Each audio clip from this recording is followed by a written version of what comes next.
আজকে দুপুরবেলা কি রান্না করলাম সেটাই আপনাদের সাথে শেয়ার করব। তো সবাই কেমন আছেন? আসসালামু আলাইকুম। তো আমি যে দুইটা মুরগি পালছিলাম সেই দুইটা মুরগি এই তো জবাই করে নিছি। তো একটা মুরগি আজকে রান্না করব, মাশাআল্লাহ একটাই 1 কেজির উপরে ওজন হয়েছিল।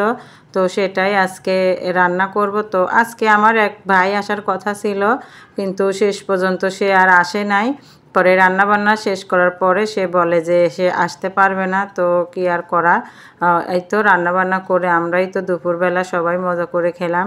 তো রান্না করেছিলাম সেই আমার পালা মুরগিটা সুন্দর করে তো হাতে মেখে রান্না করছি। তো দেখলাম যেহেতু আমার নিজের পালা মুরগি, তো এই জন্য একটু হাতে মেখেই রান্নাটা করলাম। তো মুরগির মাংস সব সময় যদি একটু হাতে মেখে রান্না করা যায় এটা কিন্তু অনেক মজা লাগে। আগের দিনে দেখছি মা, আমার চাচিরা সবাই দেখছি যে মুরগির মাংস এভাবে কিন্তু হাতে মেখেই রান্না করছে, আর খেতেও কিন্তু অনেকটা মজা ছিল।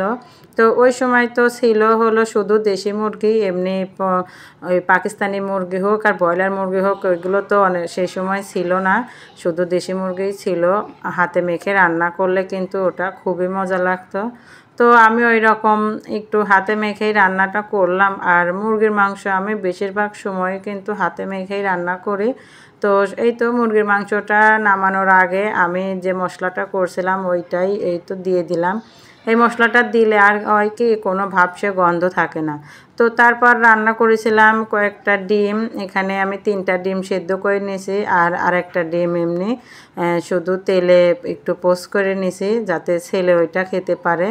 তো যাই হোক, মুরগির ডিমগুলো সুন্দর করে ভেজে নিয়ে এভাবে একটু পেঁয়াজ মরিচ কষায় নিয়ে অল্প একটু আলু দিয়েছি, যেহেতু শুধু বা অন্য কোনো তরকারি আমাদের খাওয়া হয় না, একমাত্র আলুটাই খাওয়া হয়, এই জন্য শুধু আলু দিয়েই এই মুরগির ডিমগুলো একটু ভুনা ভুনা করলাম। তো খেতেও কিন্তু অনেকটা মজাই হয়েছিল। আর তারপর রান্না করলাম অল্প একটু মসুর ডাল, অনেক দিন পরে মসুর ডালটা রান্না করলাম। আর আজকে ডালে আম ছাড়াই কিন্তু ডালটা আমি রান্না করছি 5 ফোড়ন তেলে দিয়ে। তো ডাল রান্নাতে 5 ফোড়ন তেলে দিলে এটাই কিন্তু মজা বেশি হয়, আর আমরা সব ডালেই 5 ফোড়নই তেলে দেই। হ্যাঁ, ভাজি ঘন্টতেও 5 ফোড়ন দেই। আর রান্না করেছিলাম একটু মাছের ভর্তা। তো এইটা ছিল টাকি মাছের ভর্তা, অনেক দিন ধরেই টাকি মাছটা আনা ছিল, তো ভাবলাম একটু ভর্তা বানাই। তো বেশি করে রসুন দিয়ে এই তো ভর্তাটা করছিলাম, যদিও আমি এই ভর্তাটা খাই না, তো করছিলাম অনেক সুন্দর করে কিন্তু করছিলাম। তো যে কোনো ভর্তার মধ্যে যদি একটু রসুন আর কাঁচামরিচটা বেশি করে দেওয়া যায় ওইটা মজা বেশি হয়।